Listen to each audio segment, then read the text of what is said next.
Hi YouTube family, welcome है आपका फिर से मेरे एक और रिएक्शन वीडियो पर।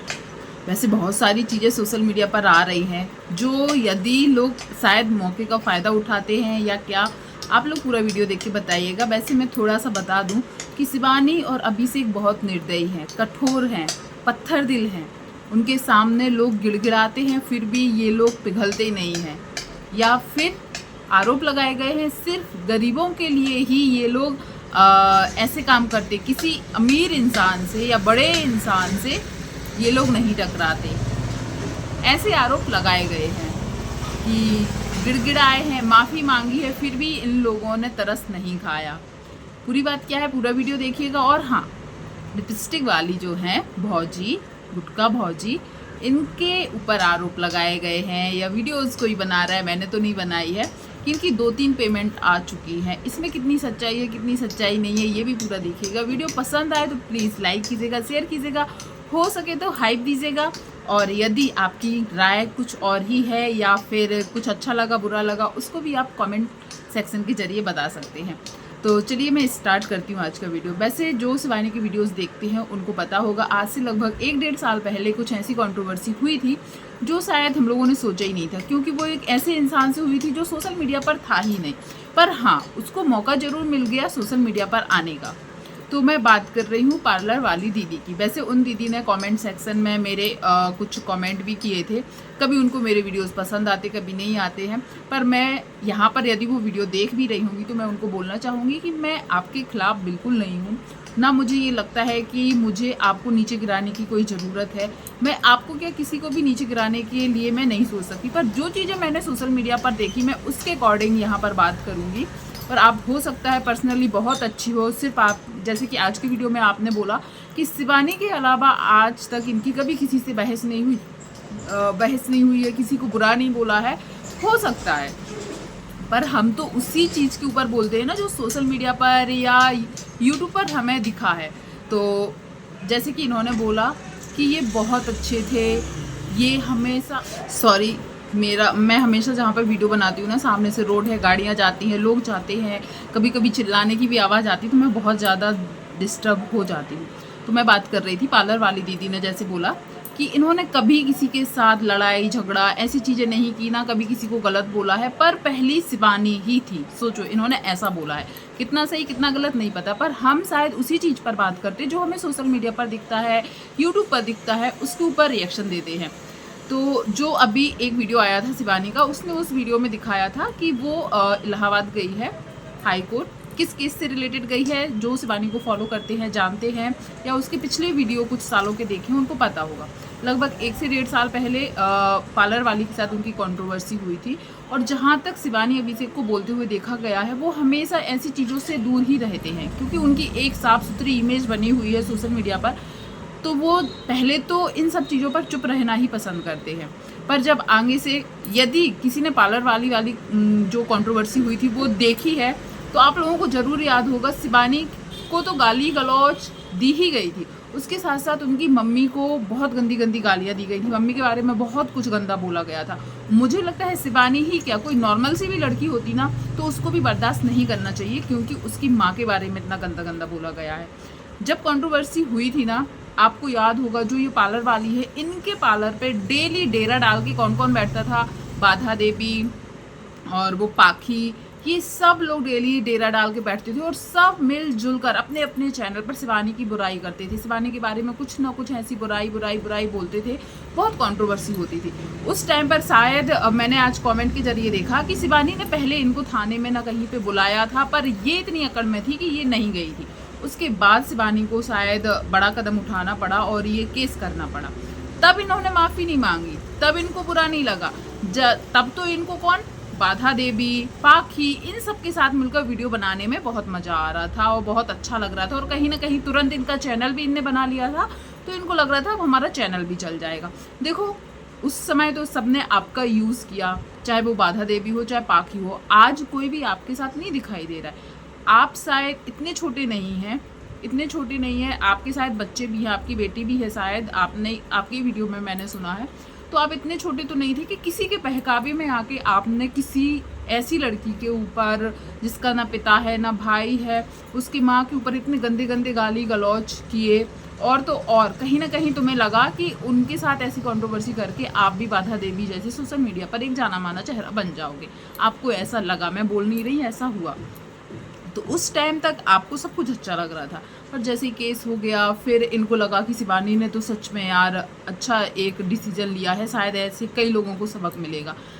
कुछ दिन बाद जब इनको लगने लगा कि अब इनको भाग दौड़ करनी पड़ेगी, अब तो शिवानी हमारी गलती सबको दिख रही है, या फिर इनके जो साथ देने वाले थे सब इनको छोड़कर चले गए, तब इनको रियलाइज़ हुआ कि शिवानी गलत नहीं है, मुझे लोगों ने भड़काया है, हमने दूसरे लोगों के कहने पर ये सब किया है। तो मुझे नहीं लगता कि आज कोई मुझे भड़का देगा कि इसको गाली दो, वो भी एक सोशल मीडिया का इतना जाना माना चेहरा, कि उसको गाली देने बोलेगा और मैं दे दूँगी। बिल्कुल नहीं हो सकता, क्योंकि हमारा खुद का भी एक डिसीजन होता है, हमारे खुद के मन में भी उनके लिए ऐसी चीज़ें होंगी तभी हम शायद ये चीज़ कर सकते हो। और तो और शिवानी को तो छोड़ो, शिवानी की मम्मी के ऊपर भी इतनी गंदी गंदी चीज़ें बोले, लाख कोई इंसान बुरा भी हो मैं बोलूँ, फिर भी क्यों ऐसी चीज़ें, वो भी सोशल मीडिया पर आके बोलना। अब जब शिवानी ने स्ट्रॉन्ग एक स्टेप ले लिया है और शिवानी ने खुद बोला कि जाते जाते ये चीज़ें अब हाईकोर्ट तक चली गई हैं और वो पीछे नहीं हटना चाहती, और इन्होंने बोला है कि 3 से 4 बार ये अभिषेक और शिवानी से मिलने गई, बैठी रही, 2-2 ढाई घंटे बैठी रहती थी, उन लोगों को पता भी रहता था, फिर भी इनको नहीं बुलाया जाता था। 2-2 ढाई घंटे बाद इनको बुलाया जाता था, ये माफ़ी मांगती थी, हाथ जोड़ती थी, और भी क्या क्या चीज़ें बोली हैं कि ये अभिषेक को या शिवानी को बोलती थी कि हम ये सब चीज़ें नहीं कर पाएंगे, या जो केसेस से रिलेटेड चीज़ें हैं ये नहीं लड़ पाएंगे, फिर भी उन लोगों ने पीछे कदम नहीं किया, केस वापस नहीं लिया। तो देखो एक चीज़ ये है, एक तो उन लोगों ने झूठा कुछ नहीं किया था तो वो वापस ही क्यों लें, यदि झूठा कुछ करते तो फिर भी बोलते कि वापस ले लें, झूठा कुछ नहीं किया था। और दूसरा, इन्होंने ही शायद एक एक्ट का नाम लिया, हरिजन एक्ट कुछ करके नाम लिया है, कि यदि शिवानी लोगों ने वो केस वापस ले लेते तो आगे जाके वो ऐसा कुछ नहीं कर सकते, तो वो लोग ऐसा कदम उठाए ही क्यों, ये नियम बनाए ही क्यों जाते हैं। हो सकता है, मैं एक चीज़ ये भी बोलूँगी, इन नियमों का कई जगह पे गलत उपयोग होता है, कई जगह झूठे केसेस भी होते हैं, पर यहाँ पर तो ऑडियंस ने देखा था ना कि जो पार्लर वाली है उन्होंने सच में गाली गलौज की थी, तो फिर वो क्यों लेती। फिर ऐसे में कई लोग यही सोचते कि शिवानी का तो यही काम है, क्योंकि उनके गांव से भी कई लोगों ने ऐसे ही आरोप उनके ऊपर लगाए हुए थे। उनके अगल बगल वाले जो जमीन अमीन के बारे में, जब बिग बॉस में शिवानी गई थी उस टाइम उन्होंने भी ऐसे ही कई चीज़ें आरोप लगाए थे, तो इससे शिवानी की इमेज भी खराब होती। जब उसकी कुछ गलती ही नहीं थी, उसने कुछ गलत या झूठा केस किया ही नहीं था, तो इनके बोलने पर वो क्यों बोले लेती। इनको ऐसा लग रहा है कि इन्होंने बोला और उन्होंने माना नहीं और वो गलत है। आप लोग ज़रूर बताइएगा, यदि शिवानी हटा लेती या वो केस जो उठाना या ख़त्म करना बोलते हैं, तो बहुत सारी ऑडियंस यही सोचती कि आखिर शिवानी ने ऐसा क्यों किया जब उसकी गलती नहीं थी, क्या शिवानी भी डर गई, या शिवानी अपनी माँ के लिए अपने लिए लड़ नहीं पाई, बहुत सारी चीज़ें ऐसी होती हैं। तो अब इनका कहना है हम बहुत गिड़गिड़ाए। इनकी एक शिवानी के घर जाने वाली वीडियो भी हम लोगों ने देखी थी सोशल मीडिया पर। उस समय हम लोगों को ये नहीं पता था कि ये केस वापस उठाने के लिए या वापस लेने के लिए उनसे रिक्वेस्ट करने चाहती। उस समय तो ये यही बोलती थी कि हम माफ़ी मांगने चाहते हैं, और इतने दिन बाद फिर से वही चीज़ें सोशल मीडिया पर ला रही। बीच में आपको शिवानी अच्छी हो गई थी, शिवानी की मम्मी अच्छी हो गई थी, सब अच्छे हो गए थे, अब आप वही इनडायरेक्टली शिवानी को भी निर्दयी बता रहे हो, दया नहीं है इन लोगों में, माफ़ी करने वाले गुण नहीं है, और ये सब चीज़ें अभिषेक करवाता है। इन्होंने एक चीज़ और बोली कि अभिषेक जो चीज़ें शिवानी को बोलता है या बताता है शिवानी वही करती है, मतलब इनडायरेक्टली अभिषेक को भी गलत करते हुए इन्होंने ठहरा दिया। पर एक बार ये नहीं सोचती हैं कि ऑडियंस पागल नहीं है, ऑडियंस ने इन्होंने क्या क्या किया है वो सब चीज़ देखी हुई है, और ये चीज़ बोलकर कि हम दूसरों के बहकावे में आ गए थे और अपनी गलती को कम करना, शायद ये चीज़ सही नहीं है। आज मैं किसी का बहुत बड़ा नुकसान कर दूं, उनके बारे में बहुत गंदा बोल दूं और आके ये बोल दूं मुझे उसने बोला था इसलिए हमने बोल दिया, तो क्या वो सामने वाला मुझे माफ़ करेगा? मुझे लगता नहीं करेगा। आप ही खुद बोलो। इनके कमेंट सेक्शन में मैंने इन्होंने ये चीज़ भी बोली कि वो बिन बुलाए हमारे यहाँ आई थी। कोर्ट ये भी देखेगा कि वो बिन बुलाए मेरे यहाँ आई थी, हमने उनको इनवाइट नहीं किया था। तो प्लीज़, आपका पार्लर है, कोई भी दुकानदार हो, पार्लर वाला हो या कोई भी बिजनेस करता हो, वो किसी को इनवाइट करके नहीं बुलाता है, कस्टमर खुद से जाते हैं, इनवाइट करने की ज़रूरत नहीं होती है।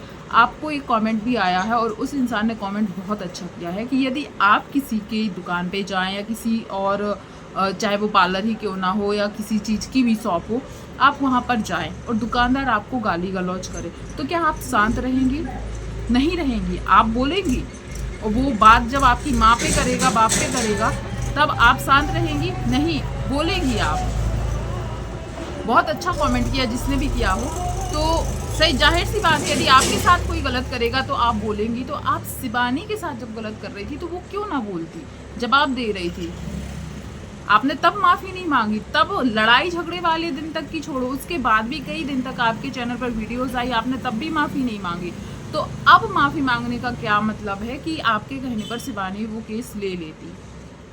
आप लोग भी ज़रूर बताइएगा। क्या कस्टमर को हम लोग इनवाइट कर करके बुलाते हैं कि आप मेरी शॉप पे आइए, आप मेरे पार्लर पर आइए, आप मेरी दुकान पर आइए? नहीं, पर इन्होंने क्या बोला, शिबानी बिन बुलाए आई थी हमारे यहाँ, हम उनके दरवाजे नहीं गए थे। यदि शिबानी की दुकान होती, शिबानी का पार्लर होता और फिर भी शिबानी आपके साथ ऐसा करती तो शायद शिबानी को भी हम लोग बोलते। पर वो उस दिन कोई क्रिएटर के रूप में या यूट्यूबर के रूप में आपके पास नहीं आई थी, वो एक कस्टमर के रूप में आई थी और आपने अपने कस्टमर के साथ सच में गलत किया था और ये चीज़ आप अब मान रहे हो। पर जो आपने बुरा बोला या गंदा बोला, उसके लिए आप किसी और को दोष दे रहे हो। और मुझे जहाँ तक पता है, लड़ाई जब आपकी हुई थी ना, उस टाइम तो पाखी या फिर बाधा देवी भी नहीं थे, वो तो आपने अपने ही मुंह से बोला था, अपने ही मुंह से बोला था। तो प्लीज़ दूसरों पर दोष ना दें। और आप लोग इनकी इन सब बातों के ऊपर क्या बोलना चाहते ज़रूर कमेंट कीजिएगा। और एक चीज़ और, मैंने आज गुटका फौजी का भी वीडियो देखा, पूरा वीडियो देखा है, जिसमें वो बैंक जा रही है किसी एक लड़की के साथ, जिसको एक दो बार और उनके चैनल पर देखा गया था, और वो किसी दीदी को ही बोल रही है कि दीदी आप बहुत झूठ बोल रही हो कि मेरी 2-3 पेमेंट आ गई है, मेरी पेमेंट नहीं आई है, रुक गई है, ये सब चीज़ें बता रही है। तो देखो, पेमेंट आएगी तो उन्होंने बोला कि वो चैनल पर दिखाएंगी, पर कई लोगों का कहना है कि उनकी पेमेंट आ गई है और वो बैंक भी जिस लिए गई है ना, वो कोई प्रॉब्लम सॉल्व करने नहीं गई है, पेमेंट लेने के लिए गई हैं। तो मैं भी देखना चाहूँगी कौन सी दीदी हैं जो इनकी पेमेंट के बारे में जानती है और ये उनको जवाब दे रही है। तो इनके बारे में तो अब पेमेंट आए ना आए, हम लोगों को क्या करना है, कंटेंट ही देखते हैं हम लोग, और ये क्या कर रही, क्या बोल रही, उसके बारे में ही बात करते हैं। पर पार्लर वाली के ऊपर आप लोग क्या क्या बोलना चाहेंगे ज़रूर बताइएगा। वीडियो पसंद आया हो तो प्लीज़ वीडियो को लाइक शेयर कीजिएगा। चैनल पर पहली बार आए तो चैनल को सब्सक्राइब कीजिएगा। थैंक यू सो मच जो भी यहाँ तक बना रहा, धन्यवाद।